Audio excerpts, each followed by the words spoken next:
Have you ever walked into a room and felt unseen, as if others could read hidden currents while you were left guessing? It's a quiet unease, wondering what lies behind a smile. What truth is revealed, not in words, but in gestures too subtle to catch. Most of us mistake noise for knowledge, emotion for clarity, and end up outplayed in moments that matter most. The Stoics understood this centuries ago. They knew that strength is not built by speaking louder or moving faster, but by seeing more deeply. Observation, restraint, and silence were their weapons, not to deceive, but to live with clarity. Think of times you were misled or underestimated. Often it wasn't because others were wiser, but because you were distracted by pride, fear, or hope.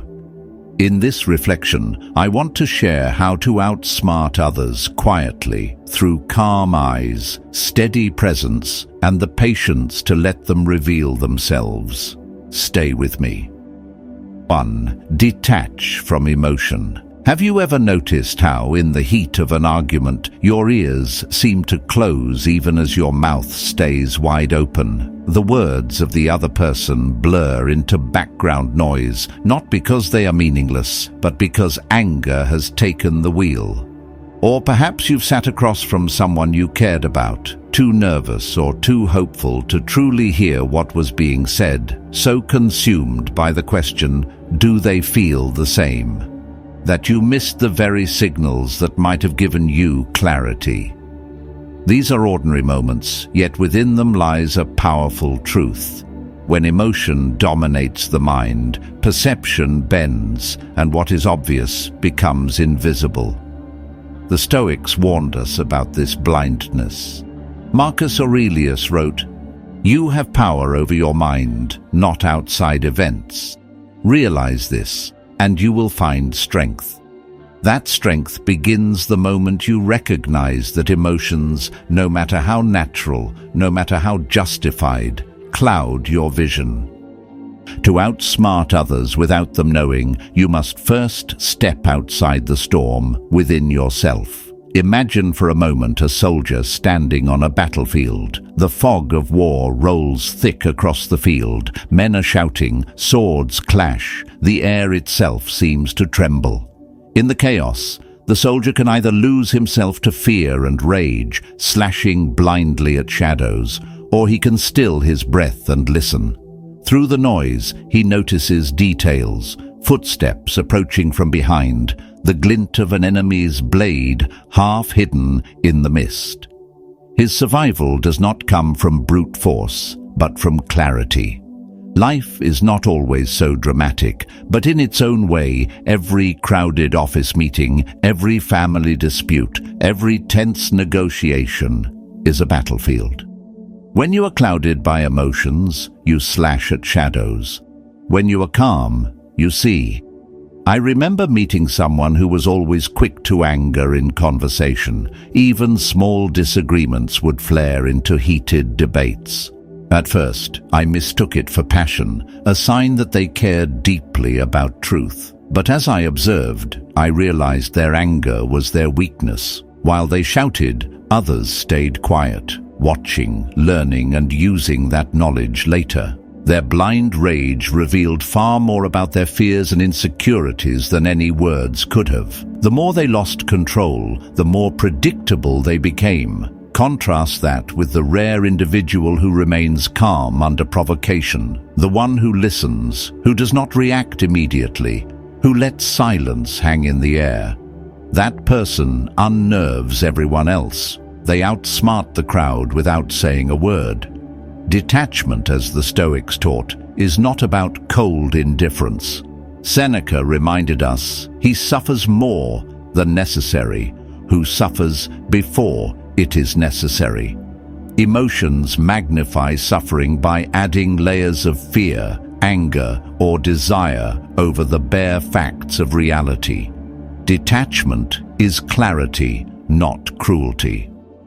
When you detach, you don't stop feeling, you simply refuse to let the feeling drive your judgment. You may still feel anger rising, but instead of lashing out, you observe it like watching clouds drift across the sky. You may still feel nervous before a conversation, but you recognize it as merely the body preparing for what lies ahead, not a sign that you are unworthy.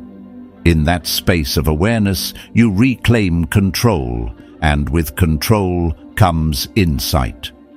Think of a conversation with a manipulator. They thrive on your reactions. If they insult you, they want your defensiveness. If they flatter you, they want your eagerness. Every rise, every fall in your emotions is a thread they can pull. But what if you gave them nothing? What if, instead of reacting, you simply observed? Their words would dangle in the air like hooks in the water, but without your bite, they catch nothing. Soon, it is they who grow restless, revealing more of themselves in the silence than they ever intended. This is the essence of detachment, not to harden your heart, but to free your eyes. There was once a Roman statesman who faced constant betrayal and intrigue in the Senate. Rivals spread rumors, plotted alliances against him, and tried to provoke him into rash words that could be turned into weapons. Instead of defending himself in every instance, he often remained still, letting others exhaust themselves in gossip and slander.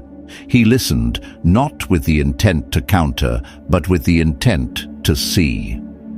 Over time, his restraint became legendary. Those who had tried to unsettle him only exposed their own pettiness, while he remained untouchable, not because he fought harder, but because he refused to fight on their terms. His silence revealed their noise, his clarity revealed their blindness. In our own lives, detachment can feel unnatural at first. We want to defend ourselves, we want to explain, we want to chase validation or strike back at insult. But every time you give in, you hand over a piece of your power. To detach is to hold it. The next time someone provokes you, imagine yourself as an observer. Watch not just them, but yourself. Notice how your chest tightens, how your breath shortens, how your mind rushes to defend. Simply notice and do nothing. In that pause, you'll find a power that no insult can touch. And while the other person may think they've cornered you, it is you who now see them clearly, what drives them, what unsettles them, what they are desperate to hide. Marcus Aurelius also wrote, "If you are distressed by anything external, the pain is not due to the thing itself, but to your estimate of it. And this you have the power to revoke at any moment." This is the heart of detachment, to revoke the power that chaos tries to claim over you. Outsmarting others does not begin with cunning tricks or clever words. It begins with mastering the battlefield within your own chest. If you can still your emotions, you gain the eyes to see what others miss. So ask yourself, in your daily battles, in conversations, in conflicts, in decisions, are you slashing blindly in the fog? Or are you breathing deeply, observing, waiting for clarity? To detach from emotion is to choose sight over blindness, strength over weakness, freedom over slavery to impulse. And once you learn to see clearly, you will recognize something remarkable. Most people reveal themselves entirely, if only you have the patience to watch. That is the first step to outsmarting everyone without them knowing. Not trickery, not deception, but the quiet strength of detachment. For only the one who sees clearly can act wisely. And when you begin to observe, not with emotion, but with calm, you take your first step into a power few ever taste. Now that we've seen how detachment opens the door to clarity, the next question arises naturally. If you can observe others with such focus, can you also turn that gaze inward and truly observe yourself? That, my friend, is where our journey continues. 2. See yourself clearly.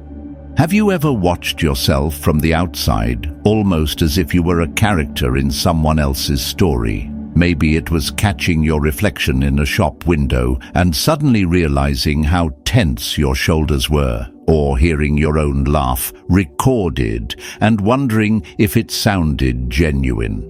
Those moments sting a little, don't they? Because they remind us that the person we think we are inside is not always the person the world encounters. And the hardest truth is this: most of us live unaware of how we appear to others, while those around us read us more clearly than we read ourselves. The Stoics insisted that self-examination was the foundation of wisdom.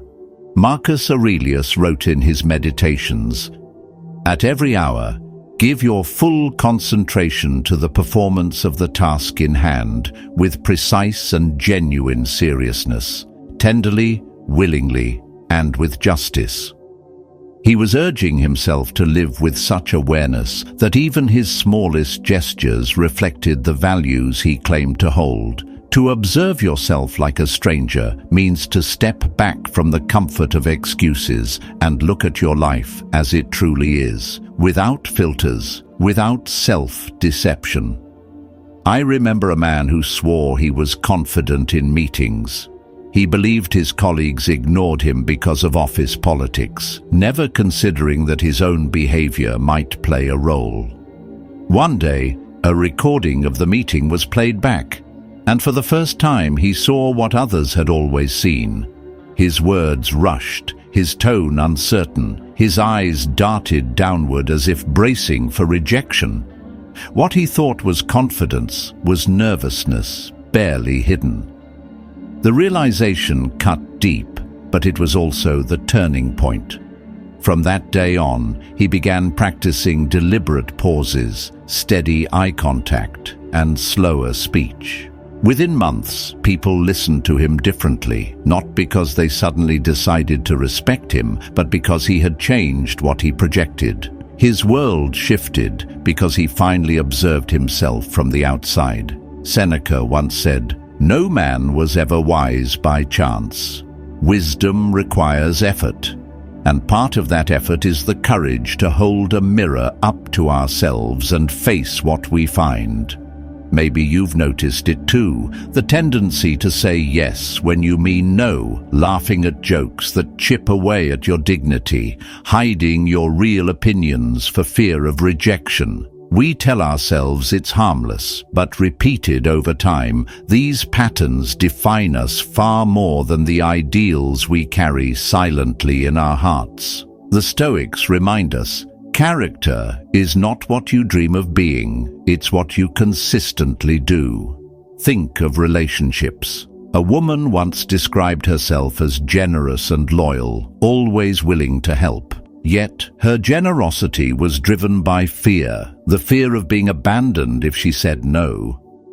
Outwardly, she looked kind, but inwardly, she was chained by insecurity. Only when she paused and saw this pattern for what it was, did she begin to live differently. She learned to say no, not out of cruelty, but out of self-respect. And ironically, it was only then that others began to value her presence more deeply. By observing herself like a stranger, she broke free of the illusions that kept her bound.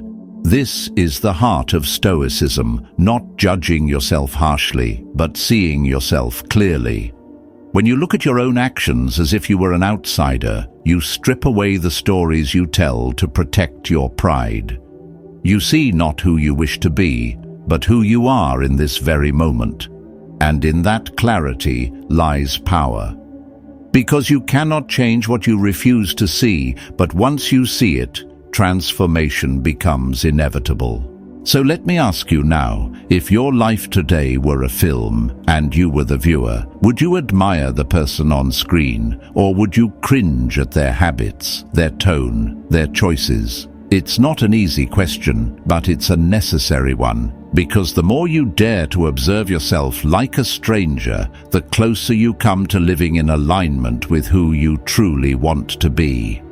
If you've ever felt the weight of this truth, take a second and drop a word in the comments: aware. Not for me, but as a marker for yourself, a reminder that you've chosen to see with new eyes. And if these reflections resonate with you, consider subscribing so we can keep walking this path together, step by step, with the same honesty and discipline the Stoics practiced. For in the end, the greatest strategy is not to outsmart the world, but to outsmart the illusions within yourself. And once you learn to do that, you'll be ready to discover the next power the Stoics cherished, the art of silence, and how it turns every conversation into a battlefield you quietly control. 3. The power of silence. There are moments when words feel like armor, when we rush to explain, defend, or fill the air just to protect ourselves from the unbearable tension of silence. Have you ever felt that pull, the awkward pause in a conversation where your heart races and your mind screams, "Say something, anything"? Most of us have. We fear silence because it exposes us. Yet the Stoics knew something different. Silence is not weakness. It is not emptiness. It is power. Marcus Aurelius once reminded himself, "The nearer a man comes to a calm mind, the closer he is to strength." Silence, used deliberately, is one of the purest forms of calm strength. It disarms, it unsettles, it reveals, and if you know how to wield it, silence can outsmart more people than 1,000 clever words. Picture a negotiation. Two people sit across from one another at a long table. One is eager, words spilling like coins from a broken purse, explaining every reason why his proposal is fair, why it should be accepted, why it benefits everyone. The other listens quietly, nodding but offering little. Then the room falls silent. The first man squirms, clears his throat, and rushes to speak again, this time revealing concessions he had promised himself not to give away. Who wins? Not the one who spoke the most, but the one who spoke the least. Silence, in this case, was not absence but pressure, a space that compelled the other to reveal himself. In the business world, they call this a tactic. In philosophy, the Stoics call it self-control. Seneca once said, "It is better to be silent and be thought a fool than to talk and remove all doubt." He was not advocating timidity, he was teaching discipline. Our tongues betray us more often than our enemies do. We think that talking endlessly shows strength, but in truth, it shows anxiety, the inability to bear the weight of stillness. A person who can hold silence holds themselves, and a person who holds themselves cannot easily be manipulated. I recall a story of a young soldier brought before a Roman general after being accused of insubordination. His peers expected him to protest, to shout his innocence, to beg for mercy. But when the general asked, "What do you have to say for yourself?" the soldier remained silent. He met the general's gaze without flinching, his silence louder than any denial could have been. The general dismissed him without punishment. Why? Because silence forced the general to look deeper. Was this a guilty man with nothing to defend himself, or a disciplined man refusing to debase himself with pleas? The ambiguity itself was his shield. His silence turned weakness into strength. Think also of your own life. How many times have you explained yourself to someone who didn't deserve an explanation? How often have you spoken in anger, only to regret it later, wishing you had held your tongue? How many secrets have you let slip because you could not endure the pause? The Stoics urge us to remember that every word costs something. To waste words on those who twist them is to spend your fortune on thieves. Silence, on the other hand, is free and priceless. Epictetus taught his students, Be mostly silent, or speak only what is necessary. He understood that silence is not emptiness, but space for observation. When you do not rush to fill the air, you notice more: the twitch of someone's eye when they lie, the hesitation in their voice, the way others shift uncomfortably when truth comes too close. Words often distract us from seeing. Silence clears the field so vision can sharpen. I once knew a teacher who had a gift for silence. When a student said something foolish, instead of correcting him immediately, he would pause and let the silence hang heavy. The class would grow restless. The student would feel his own words echoing back to him, and often he would correct himself before the teacher ever spoke. That pause was more powerful than any rebuke. It gave space for reflection, for realization, and in that space, true learning occurred. You see, silence does not merely protect you, it teaches others who you are. The man who cannot stop talking announces his insecurity. The woman who can sit calmly in silence announces her strength without uttering a word. People lean in to hear those who speak sparingly. Their words carry weight because they are not scattered carelessly. When you speak less, each phrase becomes a stone laid with intention. When you speak constantly, your words are sand, swept away by the first wind. Of course, silence can feel unbearable at first. Our modern world conditions us to fill every space with sound, music, chatter, notifications, explanations. But mastery begins when you can resist that conditioning. Try it. The next time someone challenges you, pause before you answer. The next time someone insults you, wait before you respond. Notice how the silence makes them reveal more, scramble more, falter more. Notice how the silence strengthens you. It feels unnatural at first, but soon you realize it is freedom. Freedom from the compulsion to prove. Freedom from the urge to explain. Freedom from being drawn into battles you never chose. There is a story about a philosopher who was mocked in the marketplace. A group of young men surrounded him, laughing and hurling insults. He said nothing. He kept walking. When someone later asked why he didn't defend himself, he replied, "Would you argue with the echo of your own voice in a canyon?" His silence was not surrender, it was clarity. To him, the mockers were not worthy of his words. That choice not only protected his peace, but also humiliated his tormentors, who expected a fight and were denied it. Sometimes the sharpest blade you can wield is the refusal to draw it. Silence is not always easy. It demands control. It demands faith in your own worth, that you do not need to fight for every scrap of recognition. And yet, when you practice it, you begin to see its power everywhere. A pause before answering reveals more about your steadiness than any quick reply. A refusal to explain reminds others that your life is yours, not theirs to judge. A moment of calm in the midst of chaos can turn the tide of an entire conversation. The Stoics were warriors of restraint because they understood that restraint is the highest form of strength.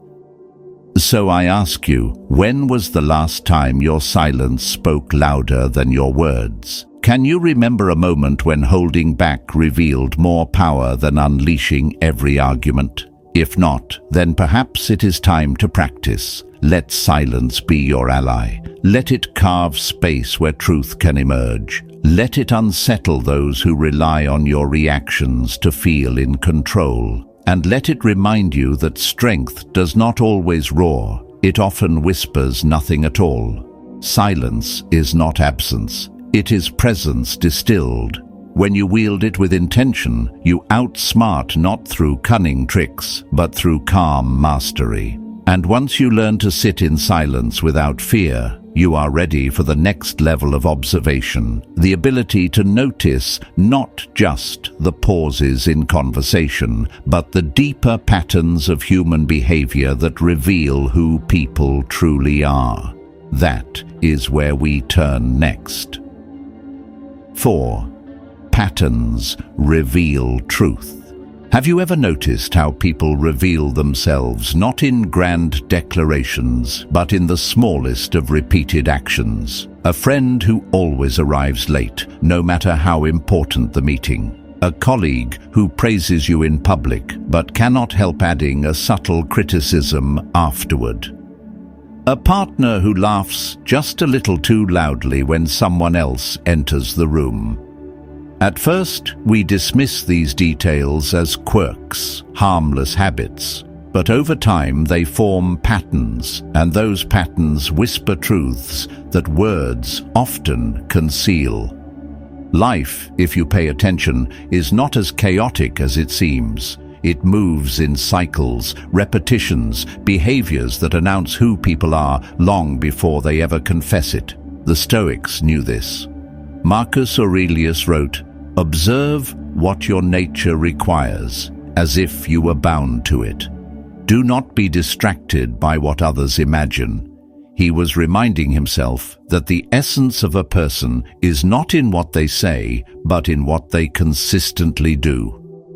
If you wish to outsmart others without them knowing, learn to see the patterns, not the performance. Imagine a merchant in the markets of Rome. Every morning he arranges his stall with precision, smiling at customers, greeting them warmly. But watch closely, and you see that whenever someone inspects his wares without buying, his eyes narrow, his lips curl in quiet contempt.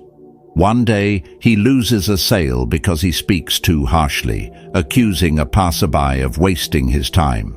Another day, he offers a discount too quickly, eager to secure the deal. Over weeks, the observant buyer learns the rhythm: when he is desperate, when he is confident, when he is lying.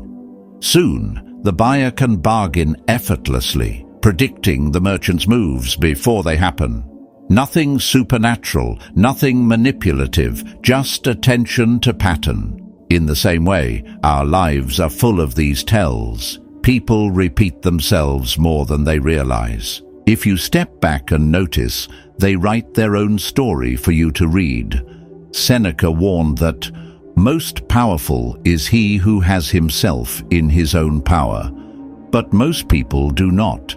They are creatures of habit, slaves to routines of thought and behavior.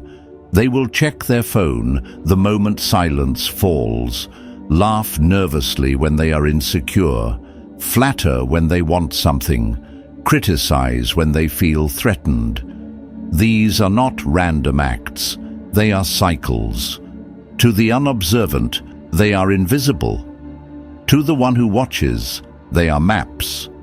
And when you hold the map, you are no longer surprised by where the road leads.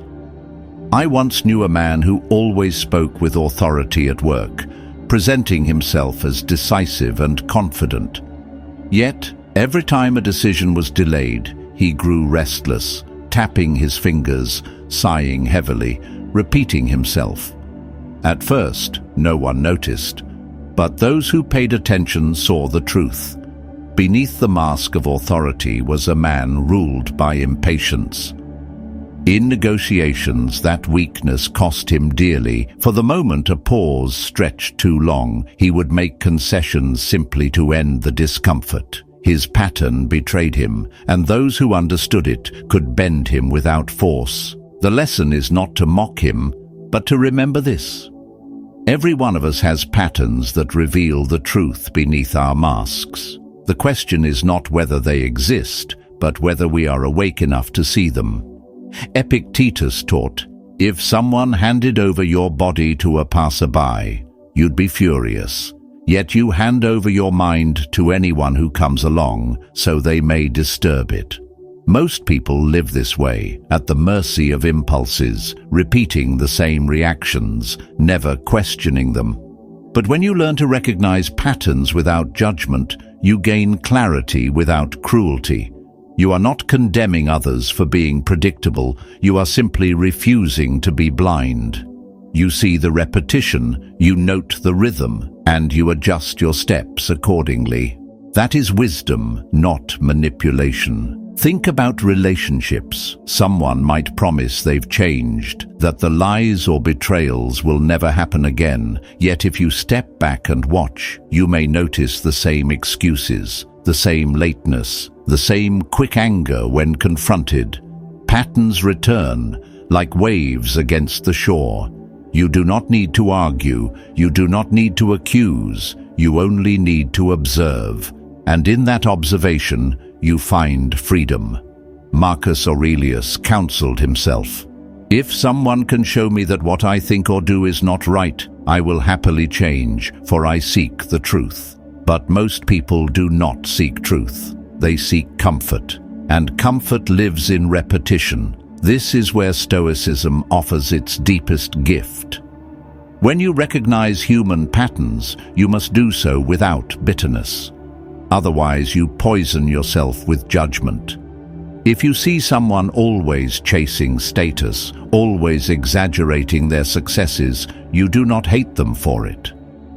You simply understand, this is who they are, this is their cycle. You may choose how close you stand, but you do not need to resent them. Clarity without judgment preserves your peace. It allows you to step back without carrying the weight of anger. And it keeps you free from the illusion that people will change simply because you wish them to.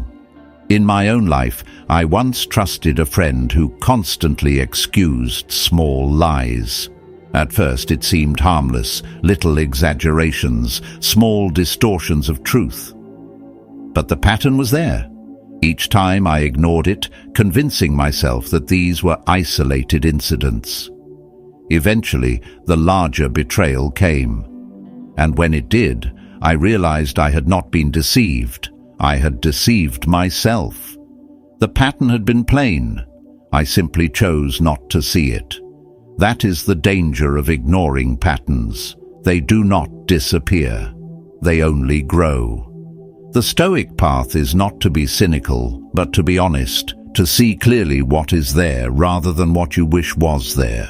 So let me ask you, what patterns are you overlooking right now? Who in your life shows you, again and again, who they really are, while you keep hoping for something else? And more importantly, what patterns do you reveal about yourself that others already see, even while you remain blind to them? To recognize patterns without judgment is to live awake. It is to walk into each moment, not with suspicion, but with clarity. You no longer stumble over surprises because you have learned the rhythm of human nature. This is how you outsmart others without them even knowing. You are not manipulating, you are not controlling, you are simply paying attention, and in that attention lies power. For when you see what others cannot even see in themselves, you gain freedom from their illusions and from your own. And that freedom, once tasted, becomes a strength that nothing can easily take from you. When you train yourself to notice patterns, you move through life like a sailor who knows the stars. Others are tossed by the waves, confused by the winds, but you recognize the constellations, the currents, the familiar routes, and in that awareness, you steer with confidence. This is the gift of Stoic observation, clarity in a world that loves to pretend. And once you master this vision, the final step becomes clear. Outsmarting others begins and ends with mastering yourself. And that is where we now turn. 5. Master yourself. First, have you ever realized that the most exhausting battles in your life were not against other people, but against your own impulses? The anger that rose too quickly, the fear that made you hesitate, the desire for approval that made you explain yourself when you didn't need to. These inner forces betray us more often than any enemy outside ever could, and this is where the Stoics gave us their clearest truth. The only true victory is mastery over oneself. Marcus Aurelius wrote, "You have power over your mind, not outside events. Realize this, and you will find strength." Outsmarting others without them knowing is not about clever tricks or manipulation. It is about becoming so steady, so unshakable within yourself that no one else can steer you off course. Think of a time when someone tried to provoke you. Maybe they mocked your work, questioned your choices, or dismissed you in front of others.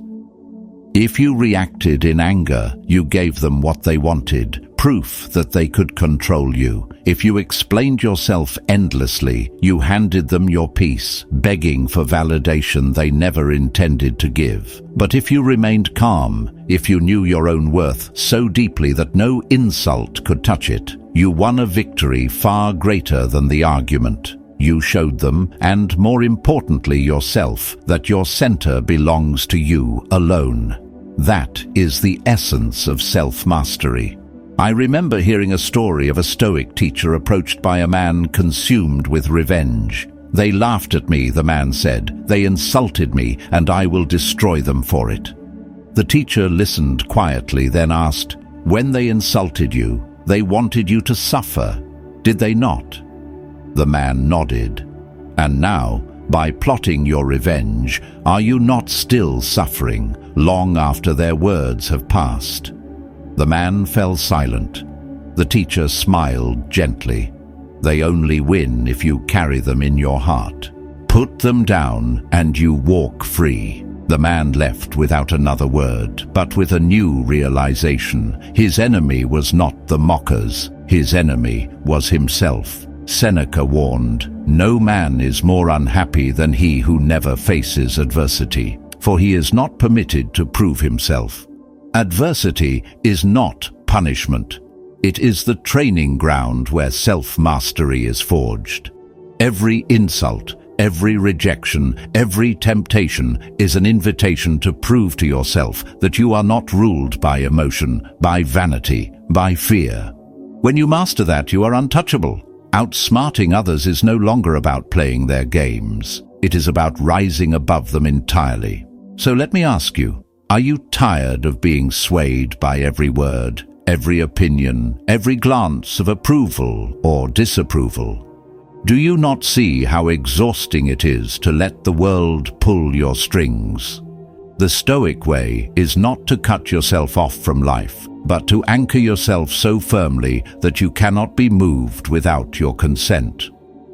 That is the highest strategy, the deepest wisdom. For the one who rules himself cannot be ruled by another. This is the final truth. The real victory is not when others fall into your silence, or reveal themselves through their patterns, or crumble before your calmness.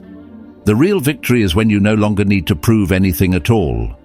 Outsmarting everyone without them knowing is simply the natural result of living with clarity, with restraint, with mastery. You are no longer reacting to the world, you are directing yourself. And in that state, no one can touch you.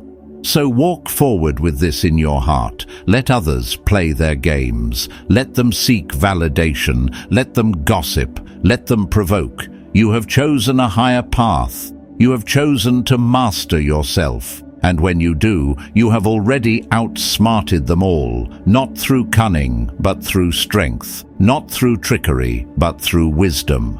And that, my friend, is the kind of victory no one can ever take away.